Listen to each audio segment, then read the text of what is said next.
सिंह राशि वो राशि है जो भगवान शिव शंकर के आँखों की निकटता को प्राप्त करते हैं। इसी कारण से ये अपने जीवन में परेशान हो सकते हैं, लेकिन कभी भी पराजित नहीं होते। और इसका मुख्य कारण ये भी होगा कि भगवान शिव शंकर जी आपको अपनी आँखों पर स्थान प्रदान किए हैं। कैसे? कहा गया है, चंद्रमा मनसो जातः चक्षो सूर्यो अजायता, अर्थात जो विराट पुरुष भगवान हैं उन्हीं के चंद्रमा उनके मन है और साथ ही साथ जो सूर्य है वही इनके आँख हैं। आपके अपने राशि के स्वामी, सिंह राशि के स्वामी जो बनते हैं वही सूर्य भगवान बनते हैं, जिसको भगवान ने अपनी आँखों पर स्थान दिया है। अब इस समय पर जो ग्रहों की स्थिति चल रही है उसके अनुसार हम जानते हैं कि कैसे एकमात्र भोलेनाथ की शरण पे जाकर के हम अपने परेशानियों का अंत ही नहीं बल्कि एक सुखद वातावरण, एक सुखद जीवन व्यतीत कर सकते हैं। यदि यह वीडियो आप इस श्रावण के मास में देख रहे हैं, ये उपाय हम ग्रहों के साथ जो बताने जा रहे हैं वो जरूर कीजिएगा। यदि इस वीडियो को आप 6 महीने, साल भर बाद भी यदि देख रहे हैं तो ये वीडियो आपके बहुत काम आने वाला है, क्योंकि हमेशा के लिए ये एक ऐसा वीडियो होगा जब आपको जब भी कोई परेशानी आए इसके माध्यम से आप उसे ठीक कर सकते हैं। देव हो या दानव हो या फिर मानव हो, सबको भगवान शिव शंकर का आश्रय प्राप्त है। और इसी कारण से अभी वर्तमान में जो ग्रहों की स्थिति है उसके अनुसार सिंह राशि के द्वितीय भाव पर अर्थात धन के भाव पर केतु देव विद्यमान है। यही वो स्थान है जो आपके धन को प्रदर्शित करता है, आपके कौटुंबिक जीवन को प्रदर्शित करता है। केतु का यहाँ पर होना कुटुंब में अशांति का वातावरण कायम कर सकता है, लेकिन महादेव की कृपा से न सिर्फ आप कौटुंबिक जीवन को अच्छा बना सकते हैं बल्कि आर्थिक प्रगति के लिए यही केतु देव सदैव के लिए आपके सहायक हो जाएंगे।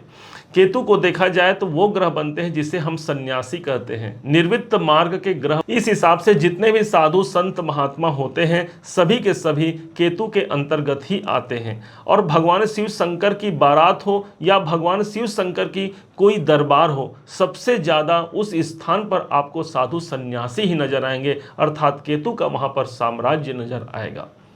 जितने भी नागा बाबा हैं, जो भी संत हैं, ये सब के सब भगवान शिव शंकर के उपासक होते हैं। भले ही आपके इष्ट यदि नारायण हो, भगवान राम हो, माता दुर्गा जी हो या फिर हनुमान जी हो, हर परिस्थिति में आप भगवान शिव शंकर का अनुसरण करके उन सभी देवताओं से भी कृपा प्राप्त कर सकते हैं।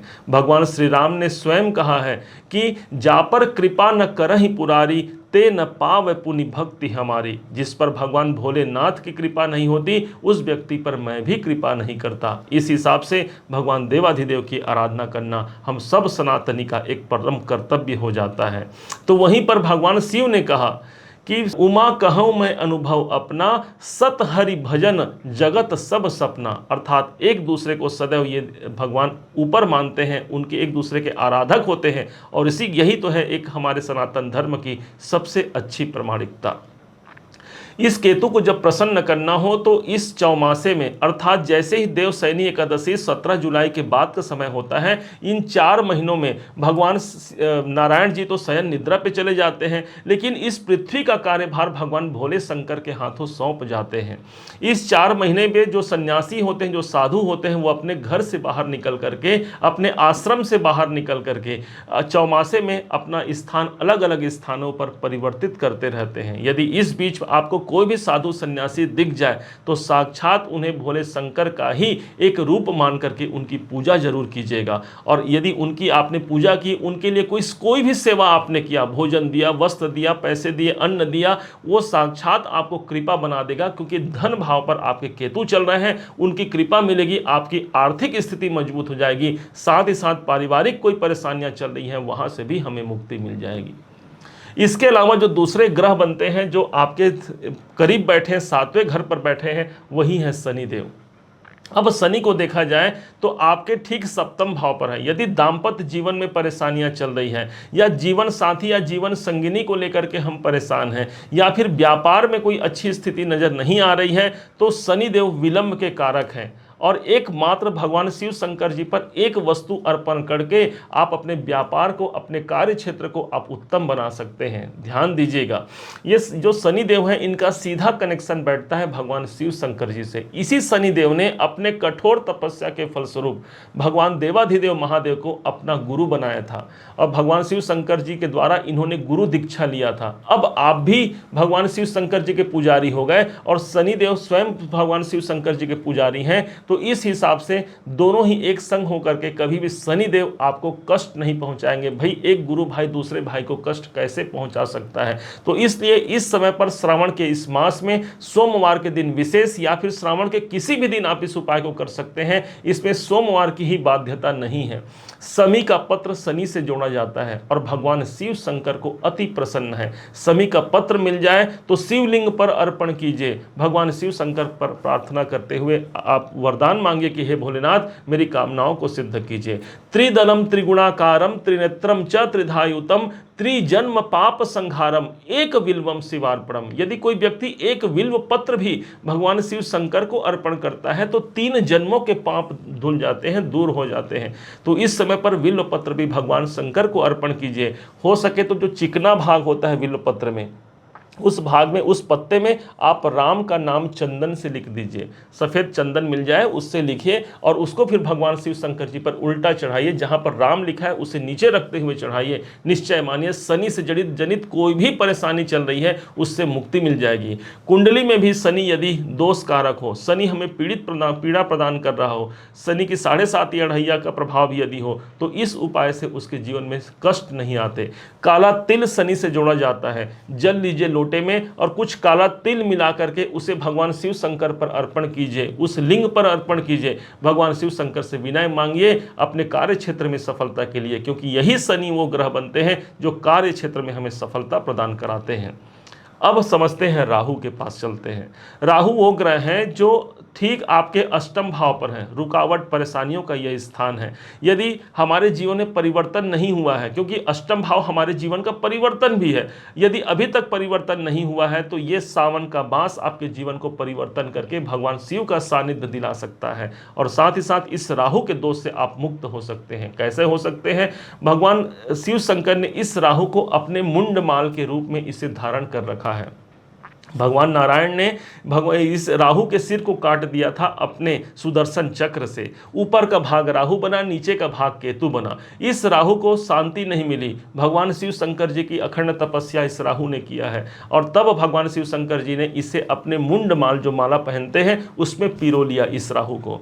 कहने का तात्पर्य यह है, इसी श्रावण के मास में आप माला, यदि एक पुष्प माला बना करके आप भगवान शिव को अर्पण करते हैं, राहु से जनित प्रॉब्लम दूर हो जाते हैं। यही वो राहु है जो चंद्रमा के संग मिल जाए तो चंद्र ग्रहण, मंगल के संग मिल जाए तो अंगारक दोष और बुध के संग मिल जाए तो जड़ नामक एक योग बना देता है। गुरु के संग मिल जाए तो चांडाल नाम का योग बना देता है, जो कि एक बार यदि कुंडली में बन जाए तो कई प्रकार से हमें पीड़ाओं को प्रदान करता है। तो कोई भी यदि दोष हो, कभी भी हो, तो इस उपाय के माध्यम से आप उसे अच्छा कर सकते हैं। कहा गया है, मंदार पुष्प बहुपुष्प सुपूजिताय तस्मै मकाराय नमः शिवाय। मंदार के पुष्प, आंख धतूरे के जो फल होते हैं, आंख का जो फूल होता है, भगवान शिव शंकर को अति पसंद है। तो इस समय पर उन पर आप अर्पण करना आपके राहु के दोष से आपको मुक्त करा करके भगवान शिव शंकर की कृपा आपको तक पहुंचा जाता है। इसके बाद चलते हैं देवगुरु बृहस्पति के पास। वो ग्रह बनते हैं जो भाग्य के कारक माने गए हैं। वो ग्रह ये देवगुरु बृहस्पति बनते हैं जिन्हें ज्ञान कहा जाता है। आपके कैरियर भाव पर है, कैरियर स्थान पर यह भी आगामी लगभग 10-11 महीने रहेंगे। कैरियर के लिए ये बहुत उत्तम हो गया। लेकिन उसके बाद भी यदि हमारे कैरियर में कुछ असंतोष है, हमारे कार्य के अनुरूप हमें सफलता प्राप्त नहीं हो पा रही है, तो ये उपाय जरूर कीजिएगा। भाई इस गुरु का कनेक्शन साक्षात भगवान शिव शंकर से है। कैसे है? इस गुरु को ज्ञान कहा गया है और ज्ञान गंगा कहा गया है। भगवान शिव शंकर जी अपने जटाओं में एक को स्थान देते हैं, इसी गंगा को, अर्थात ज्ञान को ही भगवान शिव शंकर जी ने अपने मस्तक पर सजा करके रखा है, अपने शीश पर सजा करके रखा है, जिसके कारण से यदि हम भगवान शिव शंकर जी पर गंगा जल अर्पण करते हैं उनका सानिध्य प्राप्त होता है, अर्थात गुरु भी यहाँ पर प्रबल होकर के कैरियर में सफलता प्रदान करता है। गंगा जी का पावन जल जो शिव को अर्पण करता, अश्वमेध के यज्ञ बराबर उसको फल है मिलता कहा गया है। इसलिए गंगा जल से मिश्रित भगवान शिव शंकर को जल अवश्य चढ़ाइएगा और वरदान मांगेगा कि हे भोलेनाथ, मेरे जीवन में जो कष्ट है, जो समस्या है, हे प्रभु आप उसका निराकरण कीजिए। कुंडली में कैसे भी दोष हो जाते हैं, कौन काम आता है? एक महादेव काम आते हैं। कोई मार्केश का दोष बन जाता है तो आचार्य पंडित लोग क्या कहते हैं, भाई महामृत्युंजय का मंत्र जाप करा लीजिए। कुंडली में यदि चंद्रमा 6, 8, 12 में बैठ जाए तो बालारिष्ट नाम का योग होता है, 12 साल तक उस व्यक्ति को खतरा होता है, उस बालक को। तब पंडित लोग कहते हैं भाई बालारिष्ट योग है, महामृत्युंजय करा लीजिए। काल सर्प योग है, भगवान शिव शंकर जी का ही उसमें पूजा होता है काल सर्प योग में। कहने का मतलब ये है कि ज्योतिष में जितने भी कुयोग हैं उन सब का निराकरण एकमात्र भोलेनाथ के पास है। इसलिए सदैव शिव का जो भक्त होता है वो हमेशा निर्विकार होता है और अपने जीवन में जो कुछ प्राप्त करना चाहे उसे वो प्राप्त कर सकता है। ये एक ऐसा समय है श्रावण का मास जिस समय पर आप शिव भक्ति से सराबोर होकर के अपने जीवन को उन्नत बना सकते हैं। उम्मीद है आप सबने इसे समझा, आप सबने इसे जाना है। यदि आपने इसे समझा, जाना, मेरे समझाने का प्रयास यदि आपको सार्थक लगा हो, मेरे समझाने का तरीका यदि आपको सार्थक लगा हो, तो हर बार की भांति इस बार भी अपना प्यार भरा लाइक और कमेंट करना कभी मत भूलिएगा। और हाँ, इस वीडियो को दूसरों तक जरूर पहुंचाइएगा, अर्थात शेयर जरूर कीजिएगा। अभी तक आपने चैनल को सब्सक्राइब नहीं किया है, सब्सक्राइब जरूर कीजिएगा। पुनः एक बार फिर आप सभी का दिवस बहुत मंगलमय हो, इन्हीं शुभकामनाओं के साथ। ओम नमः शिवाय। जय श्री राम।